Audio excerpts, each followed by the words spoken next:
right, welcome back to Bed Talk, Episode episode 9. 9. Synthesizer incoming.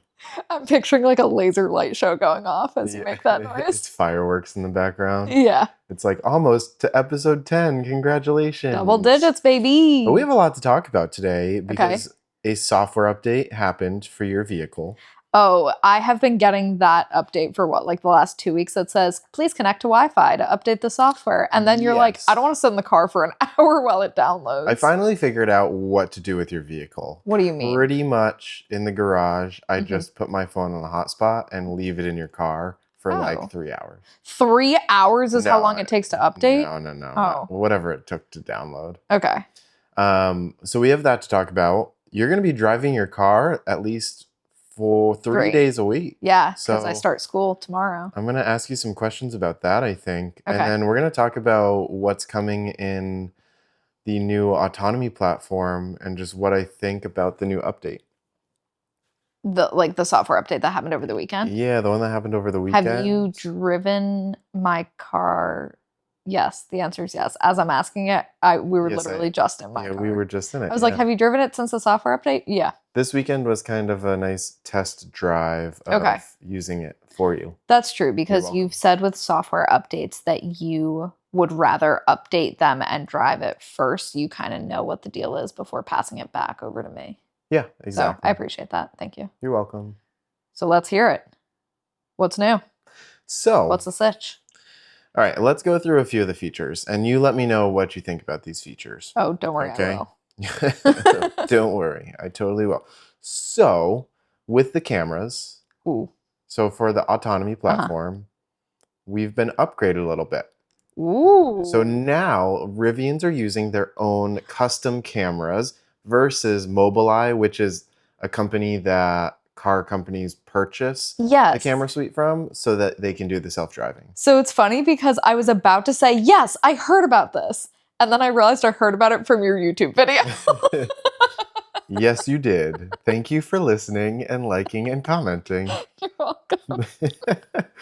Anyway, okay. So yeah, it's not the update is not to like the quality of my cameras. It's just how they're mapping stuff, right? So yeah, now it seems like Rivian has taken the highway assist and they're no longer outsourcing it. And it's all in-house. So the other week I had told you that I had self-driving on while I was on the highway, and I was in stop and go traffic, and I put my right blinker on to shift lanes, and I had seen that there were a couple of cars coming, but I knew I could switch over in enough time.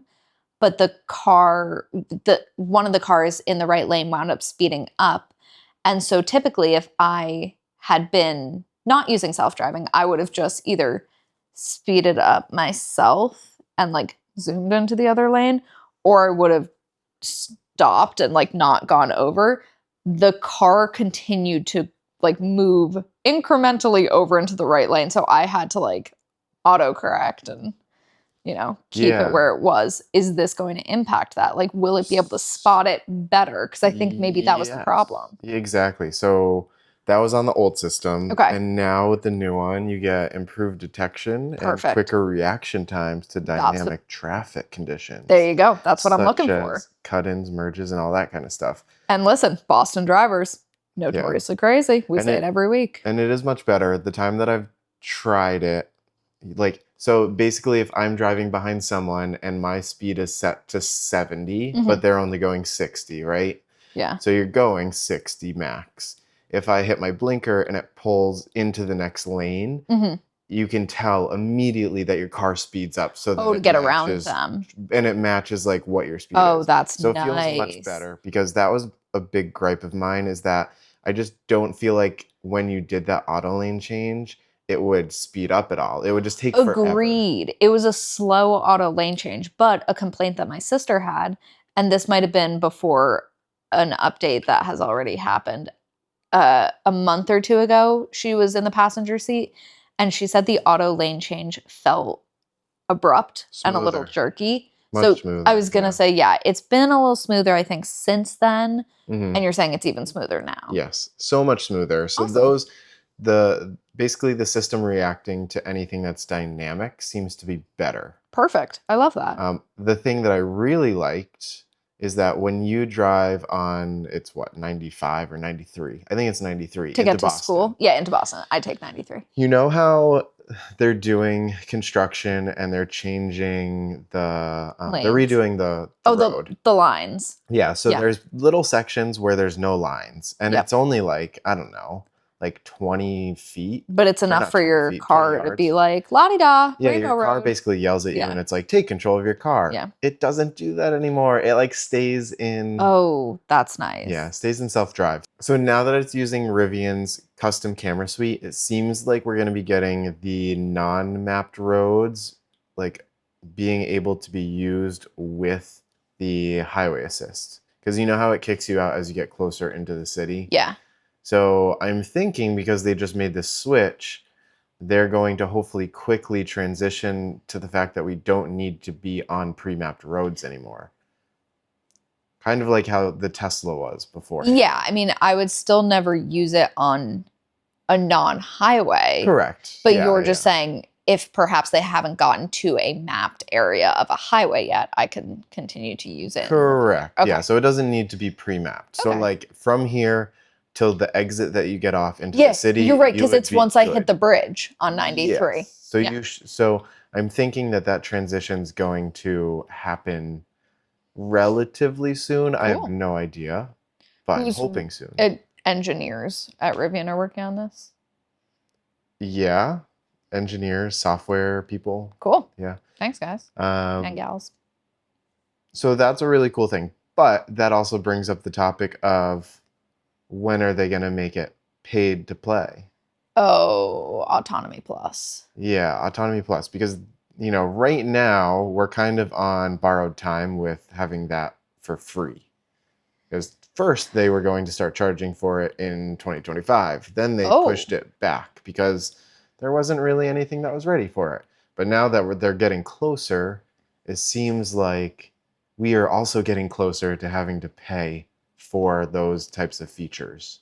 And is there any speculation as to what that might be? Do we know if there's going to be like pricing tiers?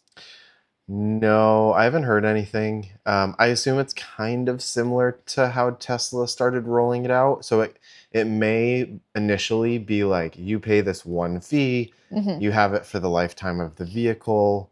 But I could also see them doing the subscription tier-based thing per month or per year. Do you know how expensive Rivian's was? Or I'm sorry, Tesla's? No, not off the top of my head.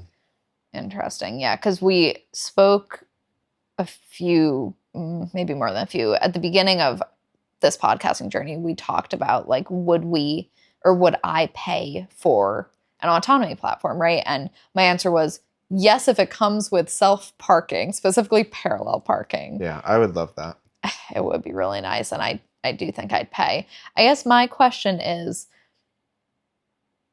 do you think that consumers are more interested in Autonomy Plus or finally getting R2 to the market? I mean, I think that both are pretty important. R2 is the most important thing right now. Right. But so it's like, why are we going to keep rolling out push R2? Just because those are, I mean, those are running in parallel, right? It's not like they're... Okay. Yeah, it's not like one is pushing the other. Gotcha. What I think I want to go over here is, would you pay for, because these are the features that Rivian says the Autonomy Platform Plus will have. Where are we getting this from? This is from their website. Okay, so it's legit. Yeah, so right now what they have on here is lane change on command. So turn on the blinker in your vehicle will change lanes. This is what we already have. It's nice. So now we're going to have to pay for it. Yeah, so if we didn't pay, we wouldn't have that. The enhanced highway assist, which is on-ramp to off-ramp, use highway assist for longer periods and get more intelligent detection features. What do you mean use it for longer periods?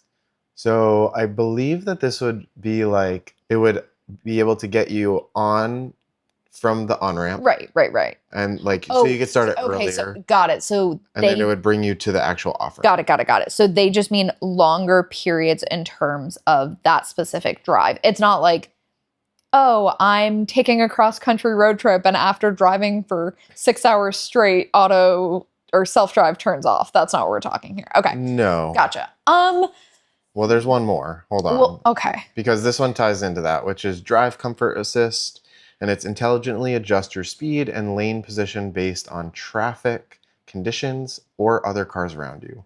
So I think that those kind of work together. So it seems like what they're doing is you would be able to get onto the highway without touching the wheel, and then it would also change lanes depending on what type of mode you have it in. So like a more chill mode would stay in like one lane and not be as aggressive. Like the right lane. If you had more of an aggressive mode on, it would try to change lanes. Jeez. Which is what Tesla does. Like there's different modes like that you can put the car in, and it'll drive more aggressive in one mode versus, not as aggressive in another. That was a scary thought. There are already a lot of aggressive drivers on the road. Yeah, that's true. I mean, I think this is just safe aggression. Yeah, it's safe aggression. I guess you could say that. Okay, so those are the big ones. Those are the 3 that they have listed on the website right now. All right. So auto lane change. I like it. I like having it. Yeah. Would I pay to keep it? Probably. But I guess it depends on the price, right? Like I don't I don't know what I think it's worth, but I certainly don't think it's worth hundreds of dollars. Like I can change the lane by myself. Just in general. I don't know. I mean, I guess if it was like $500 a year, right? But you get all of that, sure, maybe. But I think I still want more in it. But I definitely wouldn't pay even like $60 a month for auto lane. I don't know. Because here's the thing. What the other 2 things that you're describing. Yeah. I'm not. So the different drive modes, right? Like based on traffic patterns and stuff. I think I like it. That's one of those things that I'd have to try it out. Yeah. I would definitely wonder if Rivian is doing some sort of like, hey, we launched Autonomy Plus. All Rivian users or all Rivian owners get to use it 30 days as a trial, and then you get to make a decision. Yeah, that would be nice. Or they just give us all the features, like without saying that it's part of the Plus subscription just yet, and then eventually, like after a month. So it's the same idea. Yeah, so you just automatically get it. Yeah, because I would like to use that to know if it's something that I want. Yeah. And Tesla did that. They gave us a few different months where it was... We had self-parking for a month. You have this for free for the next month. And it is nice because otherwise, like, sometimes you don't want to be locked into a subscription. Yeah, that's fair. In terms of... It was the second one you referenced, which was the extended drive time, so on and off ramps. Again, that's something that I feel like I'd want to experience, but I don't think I like that. No. It stresses me out. I mean, I do think it would probably be good in the sense that sometimes when you are getting on or off a highway, you might tend to hug the like guardrail a little closely on one side. So I'm sure this would keep you more centered, which is nice. But it does stress me out because I feel like those ramps can be so variable, right? So like look at Connecticut. When you drive the Merritt, those on and off ramps are not on and off ramps. They are 5 feet long. You come to an abrupt stop. Also, they are hairpin turns. I would be very worried about on and off ramps. Yeah. And I also think that Rivian does do a good job with traffic detection, right? But nothing can take away what you see in your reflexes, right? Like tech is not 100% accurate all the time. Like that's why you should always still be a driver paying attention.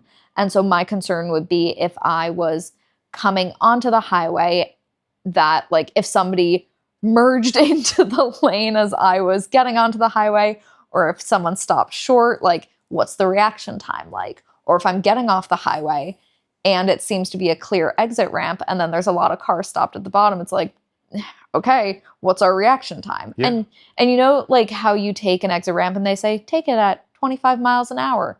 And sometimes you do, and then sometimes you're coming off of it at 45, sometimes you're coming off of it at 10, depending. Like, I don't know how I'd feel about the speed. Yeah, I don't know how they're gonna end up just incorporating all of that. Like, yeah. It'll be interesting to see because there are a lot of variables with those things. Tesla has that, I'm assuming, right? Because can't you just like plug in a destination, your car takes you there? Yeah. So like clearly the tech is available and people like it enough. I just, obviously having not used it, have some what I feel like are very valid concerns. Yeah, and I think that's important because you're more of the normal driver. Yeah. So it's like clearly you're a little bit more apprehensive about it versus like I would just be like, yeah, let's try it and let's do it. Yeah. I mean, I think I'm apprehensive for the right reasons, right? It's new technology, which obviously everything goes through testing, but that doesn't mean that there won't be bugs. We've had several bugs in my car alone. Yeah. I still feel like mine is a relatively newer car. It's large. Yeah. It's not cheap. No. Boston has a lot of traffic. A lot of people who maybe shouldn't be driving. So yeah, and you're right. Like I feel like I'm an average consumer when it comes to like driving. So I guess an average driver. Yeah. I'm not doing long road trips. I'm more of the everyday thing when I am in a car. So which leads us into the fact that you're going to be driving more. I am, yeah. So I go back to school tomorrow, year 25. Last first day of school ever, though, thank God. So I have class 3 nights a week this semester, so I will be driving more regularly than I have been, which is nice because I feel like for the first time, truly, since we got R1S back in end of April, I will have regular driving experience. And I think that's going to be a huge game changer for me because I think part of the reasons why it took me so long to come up with a name for my car is because I didn't bond with it. Yeah, you weren't driving much. Yeah. So it'll be nice to just get more input from you and see how you like things. I know. I am excited to drive it more and feel more comfortable because, I mean, we are April to May, June, July. We're like 4 months in, 5 months in, and I still feel like a new driver in my own car. Like I don't know. I mean, it still has a new car smell, which is really nice, but I still don't feel fully comfortable in it. Like I like it, but yeah, you haven't been driving. Yeah, I know. So it'll be good to see what your thoughts are after like actually driving. Yeah. And parking in a parking garage. I mean, we have our parking garage, but yeah, the driving in the city is going to be interesting because there's a few different ways that I get to school. Some of them involve mostly highway and a tunnel. One of them involves more back roads that are one ways or a little narrow. So we'll see how I feel navigating with the turns and whatnot. I will say, I was thinking about this earlier today. The car is going to come in, or I should say the R1S. It's not a car. I always call it a car, but like it is very much not a car. Yeah. It's going to come in handy. We're going to the beach this upcoming weekend. And typically we have to take multiple cars to the beach, and that beach does not have a lot of parking. And now it's like, we can probably just take my car. Probably. Right? Yeah, it seems like that would be a good idea. Having the third row is going to be a game changer for larger group outings. It's definitely nice to have that extra row so that we can fit a total of 7 people in the car. So that'll be good for us. Yeah, so maybe we'll still need 2 cars, but typically we'll take like 3 or 4. Yeah, so that should be pretty good. Yeah, I think about it a lot. Like, do I really need the third row? The answer is no, I don't need a third row. No. I could do R2. Yeah. But I think that as I drive R1S more regularly over the next few months, I will be able to figure out whether R1S is going to be my end vehicle or if when R2 is released, if I will consider switching. Yeah. So it will be a less large vehicle. Yeah, that'll be interesting because I don't really know yet either. Like I really like the R1S. Yeah, because we're keeping the truck regardless. Yeah, the right? truck is on a lease, so Well, we're not really changing that. And you're gonna stay with an R1T. I would love to stay with an R1T if it's possible. So we'll see. Yeah. I got 2 more years left to think about that one. Yeah, I don't know. I'm not in a rush to get an R2. Like, let's enjoy the R1S. Yeah, no, totally. And like you said, I have a year left of classes, so I'll definitely have adequate driving time. Unless I can take online classes next semester, which would be so nice. Yes, which is why I need to bring up something to you. Is it the legal thing? Future lawyer. I can't give any legal advice yet. There's no legal advice. Okay. But I had someone comment on one of my videos discussing. No, it was not you. They were basically upset about how these car companies are doing this whole pay to play for autonomy. Okay. And they were like, well, they're using our vehicles as basically, data centers that they're getting all the data from our vehicles. And then they're building their models off of it and utilizing that to make these systems that are self-driving. But then they're making us pay for the self-driving stuff. So they're like, if you're taking my data from my vehicle, I shouldn't have to pay for the autonomy features. Mm-hmm. I mean, in all reality, when you do that user agreement, there it goes out the window. Mm-hmm. I'm sure there's a clause in there. Oh, there's definitely a clause. Do you think... I have a thought. Sure, go for it. If that's your argument, then your argument should also be, I don't want to pay for anything. Because how pay for like the vehicle? No, I just mean any product.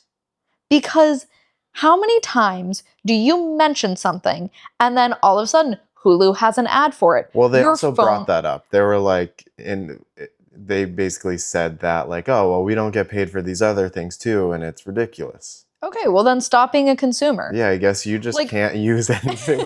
Unfortunately, you just can't use smart tech. Yeah. Like that's the thing. I do think that we are at a time, a really pivotal time in history where technology is being used in some ways for the better and in some ways for the worse, right? Like there are a lot of scary things that technology can do. Yeah. And I don't always love that my phone has an app for, Lucky Charms cereal after I say I love their marshmallows. But I don't know. If you are so pressed about that, then it's like, why are you consuming any of these products? Like, don't use your iPhone. Don't get a Rivian. Like, I don't know.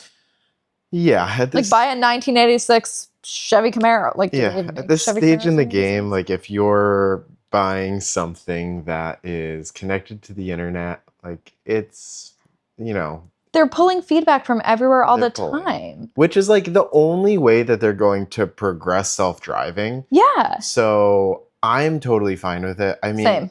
We've been holding iPhones for how long? And it's like, yes, Google has all my information. Oh, yeah. Apple has all my information.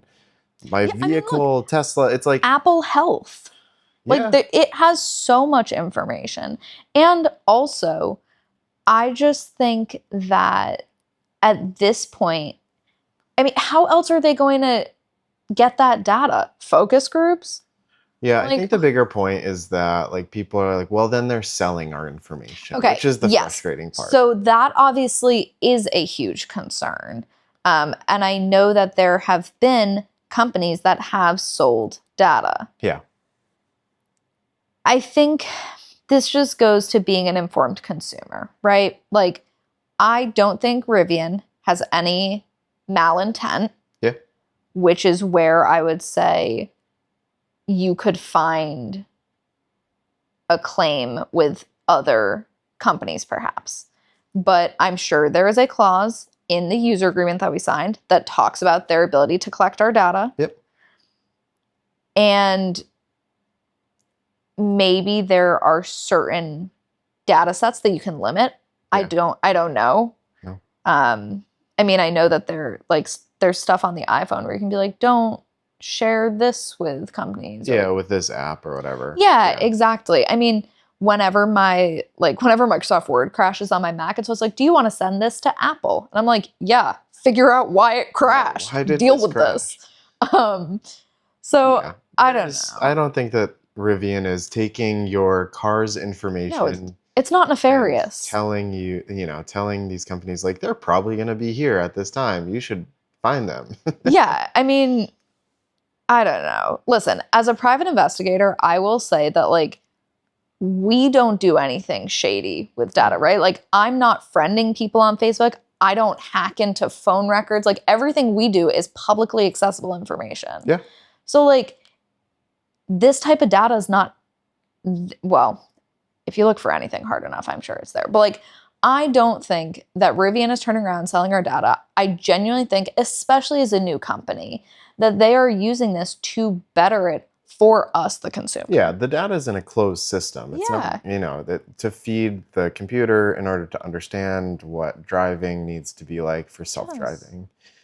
But I just thought it would be interesting to see what your take is. Basically, read the user agreement, and if you make an informed decision, agree to it, then I guess don't purchase it. And that's the thing. Like, you do not have to sign a user agreement, right? Obviously, you can't use the product if you don't. Yeah. But like, there are times where, like, when I had surgery 2 years ago, I read over that consent form. Yeah.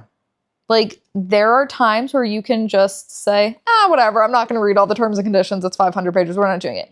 But in an instance like this, if you are that concerned about the data, if you are that concerned about the vehicle itself and the info it's collecting, like when we signed it, I mean, we only had a handful of pages to look at. Yeah. Like 3. Yeah. So, and it's plain language. It's not legalese. Yeah. So anyone can understand it. Yeah, I think that's the biggest takeaway. Interesting. Yeah. Very interesting. Some other things happened in the update that we have to talk about. Okay. Basically, bug fixes. Oh, bless. Which are always great. Yeah. We haven't had any like glaring bugs that a lot of people have had. Like what?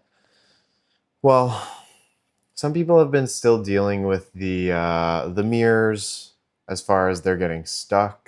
Oh, the problem we had when we test drove. Yeah, we don't use that feature, so like that's true. It doesn't really matter. Right, so maybe we had the bug and we just don't know. Maybe, possibly, but we don't use it, and that's totally fine. Sure. Just other things like on the screen that have been happening that are weird.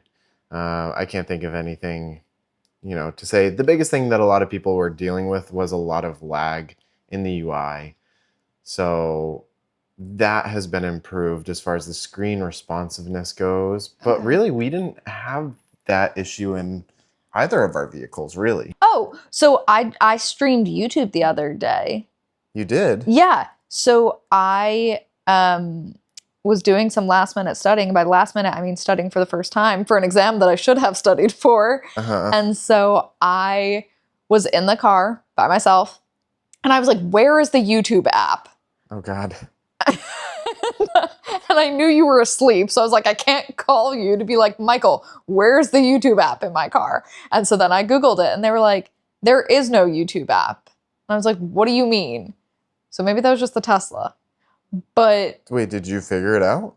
I just screen share, like I AirPlayed basically to the car. Okay. So I opened YouTube on my phone. I hit play. And then I mirrored the screen to the Rivian. So that's one way that you can do it. Okay. I mean, there wasn't a lag. It was great. No, yeah. And there is a YouTube app. If you pull up on the dock so that you see all of the apps. That's it. Yeah. I didn't pull up. You got to remember, swipe up. Okay.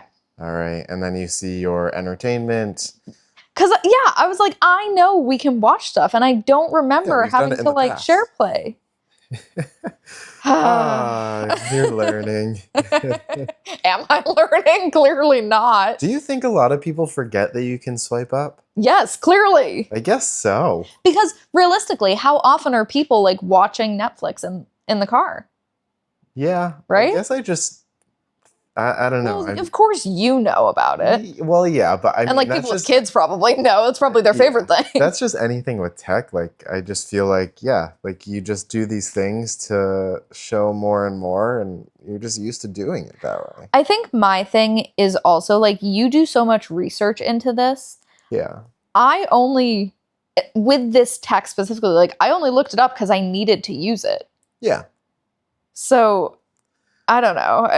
It's almost like you could look up someone that's been probably making videos about these things for a while. And listen, I'm sure Michael, I had like 45 minutes of the exam. I didn't have time to scroll through your YouTube index to find the one video where you talk about where to watch YouTube on a Rivian vehicle. I'm sure if you just used that thing that says search on it, it would have worked pretty well.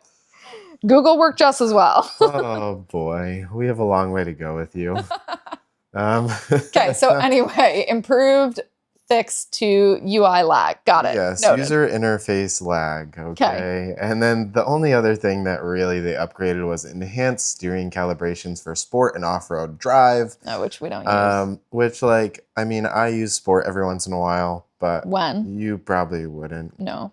When I'm just tearing up the asphalt. Right. Okay. I did see in your video that there was potentially going to be an update to the audio for Gen 2 vehicles. Ooh, yeah, the next software update. Wasim said there are going to be some bigger upgrades to the audio system. That would be nice. So that should be interesting. I don't know. Hopefully it's a good update. Yeah, I'm like, I don't want to think it's going to be good before it comes because I feel like I'm going to get let down. Well, that's the thing is like, hopefully they don't overcorrect and now it's just going to be like left side dominant instead of right side. Can you imagine?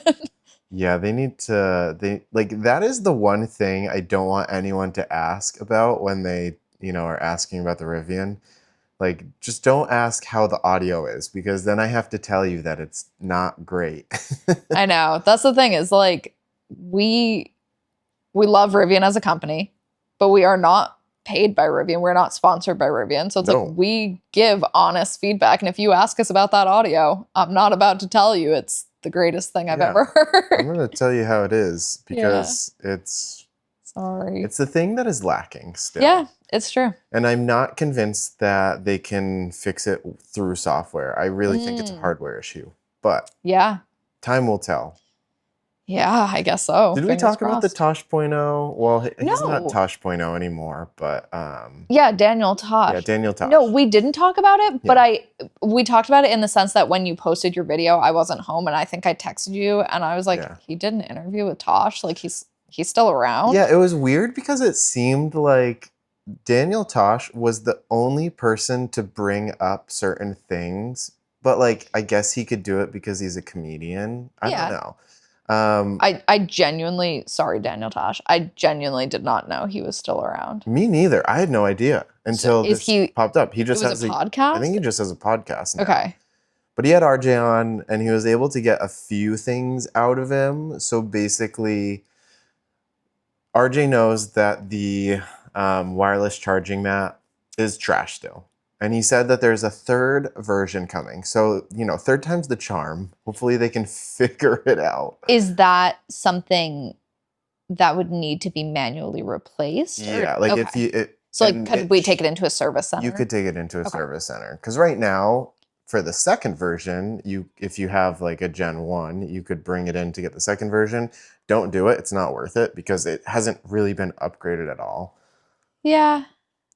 I mean, I don't use it enough to care, I guess. Yeah. I mean, it's just, it will charge your phone. It just has to be at a very specific angle. Yeah, and it's not reliable if you're driving. Like if you're driving, it's stopping and going, your phone is moving all around. So don't expect to get more than 10% on like an hour drive. Yeah, it does kind of feel like you're trying to like stop a grenade from blowing up, right? It's like you have to be really careful and really tiny movements. Yeah. Just add a magnet. That's it. Yeah. That's all you have to do. Qi 2 is a thing, and that is just the fact that the wireless charger has the magnet. Yeah. Fantastic. We can move on.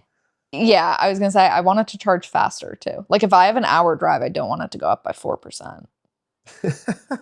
I mean, I don't know how many watts it is, but it's probably like a 7-watt charger. That means nothing to me. Which is fine. It's like, it's a slower charger. It doesn't, I mean, do you really need it to go that fast? I mean, if I am driving to class and my phone is on like 20%, I would like it to not be at 25 when I get there. I would like it to be closer to like 50. Okay, so faster charger, please. Yeah, why not? Yeah, faster charger's not a bad thing. Cost. Okay, fair. Listen, more consistent charging is step one. Let's start with just getting a charger that works. Okay. That's going to be the best thing. All right, so that was one thing RJ shared. What else? Yes, what else did Tosh say that he didn't like in his R1T? Oh, I didn't realize he had one. Well, apparently. So that's why he also has an R1T and his wife has an R1S. Like I said, magic duo. Pretty standard. Yeah, pretty standard. He said that for the back seats, it's hard to take the headrests off when he's like setting up his kid stuff. Oh, which like we don't have that issue. So next, subverted. Next. The other thing he said with the R1T, the back seat, you can pull it up and there's storage underneath it. Did you know that? No, you didn't know that. So obviously we aren't filming videos so listeners can't see my face, but it was a look of pure confusion. Yes. So there's storage under the back seat. Oh, that's awesome. Yeah, it's great, isn't it? You just can't get to it? And he just said, it's not easy to open. Okay. And I'm like, well, pull harder, Tosh. What are you doing? Have you tried? Yeah, it's fine. It opens. That was kind of lame. But the other thing, let's see, what was the other thing he said he didn't like? Oh, I feel like that's it. I don't know. Well, what else did RJ drop though? So RJ dropped the biggest news, which is like apparently they have R4 and R5 like ready to go. It seemed like he knew what they were and like what they are capable of. It didn't seem like it was just, yeah, we're going to do that eventually. It seemed like there's clearly a set plan for R4 and R5. On one hand, I appreciate it because obviously you don't want a company that doesn't have a future vision, right? Like if a company is just okay being stagnant, then they're going to get nowhere. Yeah. They're going to plateau, right? So you need growth always. Yeah. I guess my concern is I feel like there have been things that were promised from Rivian that have been pushed back. Yeah. And things that, in my opinion, still need to get fixed, like the audio. I think that's a big thing. Yeah, that's a big thing. I guess, so where I was going with that is like, we're still waiting on R2. We're still waiting on R3. Yep. Rivian is still a newer company. I don't know much about their sales in terms of like if the company is financially profitable. But no, not yet. Exactly. So I'm like, maybe let's not put the cart before the horse. I just think it's interesting because I feel like everyone at Rivian is very well trained as far as media goes. So you're saying he shouldn't have slipped? I don't think he slipped. Obviously, he was, given the green light to say it. By who? Is he not the green light? I mean, he is the green light. It's just interesting that he brought it up right now. I don't know. It's kind of weird to me that he brought it up. I feel like we should get R2 to market before we start talking about R4, R5. Yeah. Right? Like you still are on R1. Well, it just makes me wonder, like, is it going to be a pretty quick transition from R2 to R5. I mean, that's fair. Maybe like once they get R2 out, R3 will be kind of quick to follow. And then by that point, they're like, yeah, we've already figured out our tech. We figured out the software, the hardware, like the whole enchilada, right? I don't know. Yeah. Well, I think the big thing is that the Atlanta plant where they're building R2 and R3 is having like their groundbreaking day a few weeks from now. So sorry, they haven't even started making R2s? No, that's going to be the new production facility. Oh, like as opposed to just the one in Normal. Just the one in Normal, yeah. Okay. I was like, what? The one in Normal wasn't really supposed to have R2 built. They pushed that ahead of time so that they could get R2 out. Got it. And they delayed the Georgia one. Okay. So I'm just curious if maybe because they are building this thing from the ground up, obviously they are probably trying to make it the most functional place possible. And if you already have R2, R3, R4, and R5 all kind of together, then they can build each section in that Georgia plant. And then maybe it'll be out faster than anyone actually thinks. Maybe. Okay, so let me ask you a question. Yeah. We have no idea what R4, R5 are going to be. No. What would you like them to be? I think that they're going to be just cheaper. Like cheaper, more budget friendly. Got it. So similar models to what we are going to have between R1 to R3, but just more financially accessible. That's what I think. Okay. You know. But what would make them different then? Well, it's got to be design. Like what? Right. What is it going to be? Is it going to be a sedan? I can't imagine it's going to be a sedan. I think, you know, with it being an adventure vehicle, you do kind of have to compete against something like Jeep. I was just going to say, do you think they would have something like Jeep? Like a Jeep? Like a Jeep. Like what do you think of as a Jeep? Like a Jeep Wrangler? Yeah, Jeep Wrangler. Okay. I named the right one. Yeah, you did. The one with the ducks. But I'm like, if they did that, I don't think that they would be selling it at that lower price. But maybe they will. I don't know. And maybe it's more modular than what they have already, where you can take off the roof and all those things. Because, you know, he also teased in a different interview that originally R1, the idea was to have a removable roof. I know, but removable, like a convertible, like a Jeep, where you take the things off. Yeah, I don't know. What would you like to see out of an R4 and an R5? Definitely a sedan. Yeah, really? Yeah. I mean, that's what R3 is. R3 is more sedan-like. No, it's a rally not. car. It's a Subaru Outback. Yeah. No, wait, no. So it's Crosstrack? Well, you're just saying that it's a hatchback. Yeah. Like it is, but it isn't. Was I right? Was it an Outback? Yeah. Yeah. Yeah. That is not a sedan. Absolutely not. Like, I want a car. You want a car? Yes. An adventure car? Well, by default, yeah.